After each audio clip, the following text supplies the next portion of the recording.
क्या कार्यक्रम, किस तरीके से कार्यक्रम रहेगा सर? अंत्योदय सम्मेलन के नाम से बड़ी जनसभा है, तो क्या किस तरीके की तैयारी की गई? देखिए, अंत्योदय जो है वो हमारा एक विचार है, और पंडित दीनदयाल उपाध्याय जी ने जो एकात्म मानववाद लिखा, जिसके ऊपर भारतीय जनता पार्टी की पूरी राजनीति है। एक विचार है, जैसे दुनिया में पूंजीवाद है और दुनिया में जिस तरीके से कम्युनिस्ट हैं, अलग अलग वाद हैं, तो उसमें हमारा विचार जो है वो एकात्म मानववाद है।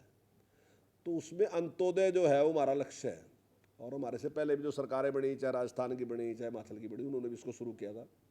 शेखावत साहब ने भी शुरू किया था, शांता कुमार जी ने भी शुरू किया था। लेकिन अब तो पूरे देश में सरकार है भारतीय जनता पार्टी की, तो हमारे मुख्यमंत्री जी ने भी विशेष उसमें प्रयास किया। जहाँ केंद्र सरकार की बहुत सी योजनाएं हैं गरीब व्यक्ति के लिए, तो वही माननीय मुख्यमंत्री जी ने उसमें अलग से भी बहुत सा प्रयास किया। जैसे गरीबी को समाप्त करने के लिए एक निर्णय लिया कि हम जिसकी आमदनी 1 लाख से कम है उसको लोन देंगे, उस लोन का ब्याज भी सरकार देगी, और वो गरीब आदमी गरीबी से बाहर निकलना चाहिए।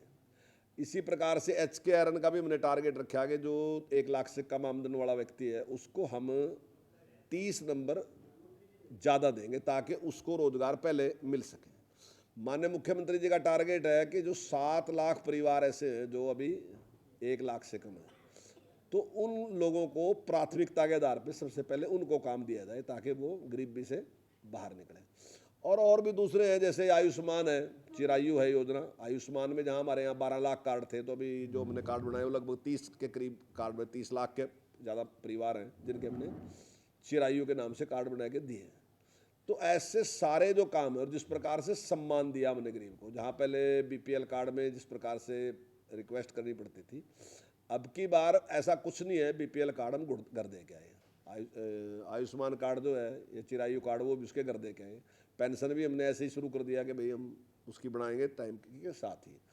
तो ये सारे जो काम हम कर रहे हैं, जिस प्रकार से मदद कर रहे हैं, अभी दयालु योजना हमने शुरू करी, और उसमें अगर घर का कमाने वाला व्यक्ति किसी वजह से नहीं रहता तो उसमें भी हमने 5 लाख रुपए की व्यवस्था की कि 5 लाख रुपए परिवार को हम मदद के तौर पे देंगे। उसमें एक उम्र के हिसाब से सारी चीज़ें रखी गई हैं कि 1 लाख भी है, 2 लाख भी है, 3 लाख भी है और 5 लाख भी है, तो वो सारे रखे गए हैं। तो ये सारे जो जिससे लोगों को लाभ हो रहा है, जिन लोगों को लाभ मिल गया, तो ऐसे लोगों का एक सम्मेलन हमने 2 तारीख को रखा, जिसमें माननीय गृह मंत्री अमित शाह जी रहे। तो उसमें इस प्रकार से लोग भाग लेंगे। सर, आपके विभाग से जुड़ा सवाल है। आपने अभी 2004, 8, 11 और 17 बैच की जो JBT है उनकी ट्रांसफर ड्राइव से ट्रांसफर की है, लेकिन अभी उनको स्टेशन अलॉट नहीं हो रहे हैं, तो क्या सर इस ट्रांसफर ड्राइव से तो बात है, उस पर रोक लगा दी है या नहीं, क्या? देखिए, JBT में तो कुछ नहीं किया। JBT में तो ट्रांसफ़र हमने कर दी, वो तो मेरे ख्याल से तो स्टेशन हमने दे दिया। अगर कुछ रह गए हो तो वो कर भी देंगे, बाकी भी कर देंगे। अगर कोई प्रॉब्लम आएगी तो उसके बारे में भी हम विचार सुनेंगे उनके, अगर किसी की कोई समस्या होगी तो। हालांकि सभी जो भी जितने भी संगठन थे, सब ने ये बताया कि जो पॉलिसी की बार बनी है ये बेहतरीन पॉलिसी है, इससे अच्छी हो नहीं सकती। तो सब लोग सेटिस्फाई हैं, और 92% के करीब लोग ऐसे हैं जिन्होंने जो अपना पहला स्टेशन दिया था वही स्टेशन उनको मिल गया। तो बहुत सफल रहा है ये। लेकिन फिर भी अगर किसी की प्रॉब्लम है तो हम सुनेंगे, उसकी बात को भी सुनेंगे। लेकिन जो TGT PGT की थी वो ड्राइव अभी हम चला नहीं रहे, वो हम पेपर होने के बाद चलाएंगे।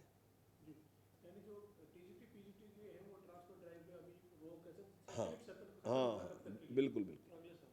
तो ये जो JBT की जो 2004, 8, 11, 17 बैच की जो आपने ट्रांसफर ड्राइव खोली थी सर, जिसमें ट्रांसफर हुई है, डिस्ट्रिक्ट अलॉट हुए हैं, तो अभी डिस्ट्रिक्ट में स्कूल अलॉटमेंट नहीं हो रहे, तो सर उसके ऊपर क्या क्या कोई टेक्निकल वजह है या उस पर भी विचार करें कि इसको भी होल्ड किया जाए? नहीं नहीं, मेरा ख्याल है मैक्सिमम स्टेशन हमने दे दिए, उसमें कुछ प्रकार की कंप्लेंट हमारे पास आई नहीं कि नहीं मिले उनको स्टेशन।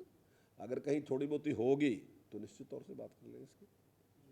सर, ईडी ने केजरीवाल को सम्मन भेज दिया शराब घोटाले को लेकर, और आम आदमी पार्टी भाजपा सरकार पर हमला बोल रही है कि जानबूझकर आम आदमी पार्टी को खत्म करने के लिए उसके नेताओं को इस तरह से ईडी में उलझाया जा रहा है। नहीं, देखिए, तो हर चीज़ के लिए ऐसी शिकायत करते हैं। अब पर्यावरण के लिए भी इसी प्रकार, पॉल्यूशन के लिए इसी प्रकार शिकायत करते हैं, जबकि वो सारा सिस्टम उन्होंने अपने आप बिगाड़ रखा। अभी आरोप हमारे ऊपर लगाते हैं, और सैटेलाइट से जो फोटो आई इनमें साफ दिख रहा है कि पंजाब के कई गुना ज़्यादा हैं, पराली जलाने का काम वहाँ बहुत ज़्यादा है रहा। तो ऐसे ही उल जुलूल कंप्लेंट वो किसी पे न किसी के ऊपर लगाते रहते हैं। अब जब भ्रष्टाचार कर रहे तो कोई ऐसा नहीं कि भ्रष्टाचार कोई आज की खबर आई है एकदम उसके पास कार्रवाई। ये तो लगातार एक साल से भी ज़्यादा लंबे टाइम तक सारे अखबार लिखते रहे कि जो पॉलिसी ये लेके आ रहे, तो निश्चित तौर से उसमें भ्रष्टाचार है। तो कोई हमने नहीं कहा, सारे अखबार सारे टीवी सब पे इस प्रकार की बहस चलती रही कि जो पॉलिसी लेके आई है दिल्ली सरकार उसमें बहुत बड़ा घोटाला है। और जब वो घोटाले की जांच हुई तो निश्चित तौर से छापे तो लगेंगे, फिर कार्रवाई भी होगी और उनके मंत्री भी जेल में अंदर हैं। अचानक संगठन में बदलाव को किस तरीके से देखते हैं? जिस तरीके से धनखड़ जी की विदाई हो गई और आपके नए अध्यक्ष बनाए गए नायब सिंह सैनी जी। नहीं, बिल्कुल अचानक नहीं है, बिल्कुल टाइम पे है। और उनका जो कार्यकाल था वो पूरा कार्यकाल उन्होंने किया है। अब उसके बाद टाइम देना जो है वो जो केंद्रीय नेतृत्व है उसकी उस पे है। अब वैसे तो आम तौर पे हमारे यहाँ इस प्रकार से होता नहीं है, हमारे यहाँ तो चुनाव ही होता है। लेकिन क्योंकि चुनाव इसलिए शायद स्थगित कर दिया कि अभी लोकसभा के चुनाव होने वाले हैं, इसलिए क्योंकि हमारे यहाँ एक प्रोसेस है और वो प्रोसेस है हमारा, पहले हमारी बूथ समिति का गठन होता है, बूथ समिति के गठन से हमारा मंडल का गठन होता है और मंडल के गठन से हमारा फिर जिले का गठन होता है और जिले के गठन के बाद फिर हमारा प्रदेश का गठन होता है और उसके बाद फिर राष्ट्रीय वोट जाती है। मतलब ऐसा नहीं है कि किसी के कहने से होता है, सारा का सारा एक प्रोसेस है। तो काफ़ी लंबा प्रोसेस है। मैं समझता हूँ अगर हम शुरू करते हैं तो लगभग 5-6 महीने से सारे में लगते हैं।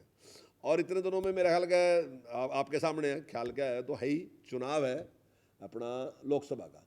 तो उसको देखते शायद अब की बार ये निर्णय लिया गया अभी कुछ टाइम के लिए जो है, जहाँ जहाँ प्रदेशों में इस प्रकार का है तो वो निर्णय उसमें लेंगे, किसको अध्यक्ष की जिम्मेदारी देंगे। और आम रूटीन में नहीं तो होता ही है, तो कोई ऐसा कोई अचानक कुछ नहीं है, सारा कुछ एक अस्थायी मान्यता प्राप्त स्कूलों को लेकर क्या कुछ प्रोसेस रहने वाली है? एक बार फिर से जो है वो प्राइवेट स्कूल एसोसिएशन जो है वो जो बॉन्ड करवाए जा रहे हैं उसके खिलाफ जो है वो नहीं। देखिए, उनकी मर्जी से फैसला किया था, माननीय मुख्यमंत्री जी की अध्यक्षता में बैठक हुई थी और उन्होंने अपनी पूरी की पूरी बात रखी थी। उनकी पूरी बात सुनने के बाद उन्होंने अपनी सहमति दी थी कि इस प्रकार से होना चाहिए। उसमें क्या था कि बहुत लंबे टाइम से क्या है कि एक बार सरकार के साथ बात होती थी, उस बात को पूरा नहीं किया जाता, इसलिए उनके साथ बात हुई कि हम आपको देने तो लग रहे हैं लेकिन इसके साथ साथ ये हमने जो निश्चित करे नियम, इन नियमों को आप पूरा कर दोगे, नहीं तो ये राशि जो है आपकी जब्त कर लेंगे, ताकि वो उनको पूरा कर दें। और उनकी सबकी समस्या ये थी कि हमारे पास जो ज़मीन है वो कम है, हम ज़मीन को किसी भी तरीके से पूरा कर ही नहीं सकते क्योंकि चारों तरफ मकान बन गए, हम कर नहीं। तो माननीय मुख्यमंत्री जी ने कहा कि आप ऊपर तो बढ़ा सकते हो, तो आप अगर एक मंजिल उसके ऊपर बढ़ाओगे तो 25% आपको छूट दे देंगे, लेकिन इस बात की गारंटी होनी चाहिए कि आप बढ़ाओगे, ऐसा नहीं कि आप हमारे साथ बात करके चले गए और उसके बाद आप करो ना। तो उसके लिए क्या, और वो सब सहमत थे, बड़ी खुशी खुशी गए वो। अब कुछ लोग विरोध कर रहे हो तो मुझे पता नहीं। चीन के उपचाना में एक मामला सामने आया था छात्राओं के साथ यौन शोषण का। उस मामले में हालांकि कुछ प्रिंसिपलों से निलंबित भी कर दिया गया, इसमें महिला आयोग की तरफ से समन भी किया गया, डीओ को भी समन किया गया। इसमें कानूनी कार्रवाई अभी तक नहीं हुई, महिला आयोग की तरफ से भी इस पर सवाल। देखिए, अभी तक मेरे संज्ञान में जो भी मामला आया हमने तुरंत उसके खिलाफ कार्रवाई की, सस्पेंड भी किया, FIR भी की और पूरी हमने कार्रवाई की है। और इसमें भी पूरी कार्रवाई करेंगे, कोई कारण नहीं सकता कार्रवाई ना करने का। और मतलब ये तो एक ऐसा पद है कि माँ बाप के बाद सबसे बड़ी जिम्मेदारी टीचर की है। जब बच्चा उसके पास आएगा, जैसे वो माँ बाप के पास है ऐसे ही वो टीचर के पास भी है। और मैं समझता हूँ कोई भी टीचर इस प्रकार की अगर गुस्ताखी करता है तो वो किसी भी हालत में उसको बख्शा नहीं जा सकता, बहुत गंभीर अपराध है। अगर कुछ ऐसे लोग हैं, 1 नवंबर है सर, हरियाणा दिवस है और हरियाणा को पंजाब से अलग हुए 58 साल के आसपास हो गए सर। आप किस तरीके से देखते हैं इन सालों में कितनी हरियाणा की तस्वीर बदली? अगर आप पंजाब का हिस्सा होता। देखिए, हरियाणा ने बहुत तरक्की की। जिस समय हम अलग हुए थे तो उस टाइम मेरे ख्याल से शायद पंजाब के मुख्यमंत्री ने कहा था कि भाई तनख्वाह देने के पैसे हैं कि नहीं हैं, लेकिन हमारे यहाँ जो भी मुख्यमंत्री रहे, सभी मुख्यमंत्रियों ने जिस प्रकार से, मुख्यमंत्री भी थे या और जो नेता थे वो भी थे और जो अफसर भी थे, सारे अधिकारी भी थे, सभी ने मिलकर एक बहुत अच्छा काम किया है। और मैं थोड़ा सा श्रेय चौधरी बंसी लाल जी को स्पेशल देना चाहूँगा कि जिस प्रकार से एक विजन उनका था कि सड़कें और बिजली, जो आज गडकरी जी जो बात कह रहे हैं ना कि अमेरिका इसलिए अमेरिका अमीर है, उसकी सड़कें इसलिए अच्छी नहीं हैं, उसकी सड़कें अच्छी हैं इसलिए अमेरिका अमीर है। तो ये बात चौधरी बंसी लाल जी ने उस टाइम दिमाग में थी उनकी, और उन्होंने जिस प्रकार से सड़कें बनाने का काम किया और बिजली देने का काम किया, तो निश्चित तौर से हमारी प्रगति में बहुत बड़ा योगदान है। पर मैं और भी उसके बाद भी जिन जिन लोगों ने काम किया, सब लोगों ने प्रयास किया, और उस प्रयास का परिणाम है कि आज हरियाणा की स्थिति बहुत अच्छी है। आर्थिक स्थिति के हिसाब से भी हरियाणा बहुत मजबूत है और हर दृष्टि से हरियाणा ने बहुत तरक्की की है, और सभी को इसकी आज बहुत बहुत बधाई। हालांकि सर कुछ मामले लंबित हैं। एसवाईएल की बात करें, विधानसभा में अभी हरियाणा का जो हिस्सा है वो पूरा नहीं बन पाया। चंडीगढ़ से दोनों प्रदेश अभी आगे हैं। पंजाब यूनिवर्सिटी में हरियाणा मांग कर रहा है। ये जो मुद्दे लंबित हैं दोनों प्रदेशों के बीच, क्या ये सुलझ पाएंगे कभी, क्या लगता है सर? देखो भाई, देसी गांव में कहावत है एक कि भाई का हिस्सा रोक लोगे तो रखोगे तो नुकसान होगा।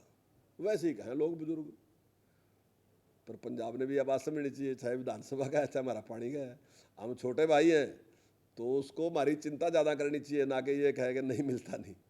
तो कहावत है एक, और वो कहावत सच्ची भी लग रही मुझे सही। तो निश्चित तौर से उन्हें देखना चाहिए, कोई हम अलग अलग नहीं है, कहीं भी एक ही बात है, कुछ नहीं है। तो जो हिस्सा है चाहे विधानसभा का हिस्सा है, जबकि उनके पास कमरे खाली पड़े, रखा नहीं जो कुछ भी, लेकिन पता नहीं क्यों ऐसा। और पानी का भी आपने देख लिया कि पाकिस्तान में दे रहा, लेकिन जिद कर रखी है। तो मैं समझता हूँ कि जो सुप्रीम कोर्ट का आदेश है, जो सुप्रीम कोर्ट ने निर्णय दिया, निश्चित तौर से उसका पालन करना चाहिए और इसको छोड़ जाना चाहिए। सर, एक पोस्ट रोजगार निगम से आपके विभाग में टीचर्स रखने थे, तो क्या वो फैसला टल गया है या फिर क्या? नहीं, बिल्कुल नहीं टला वो, बिल्कुल हमें उसकी मंजूरी मिल रही, और जल्दी मतलब काफ़ी टीचर हमने भर्ती कर भी लिए उसमें, और आने वाले टाइम में और टीचर भी उसमें काफ़ी भर्ती होंगे।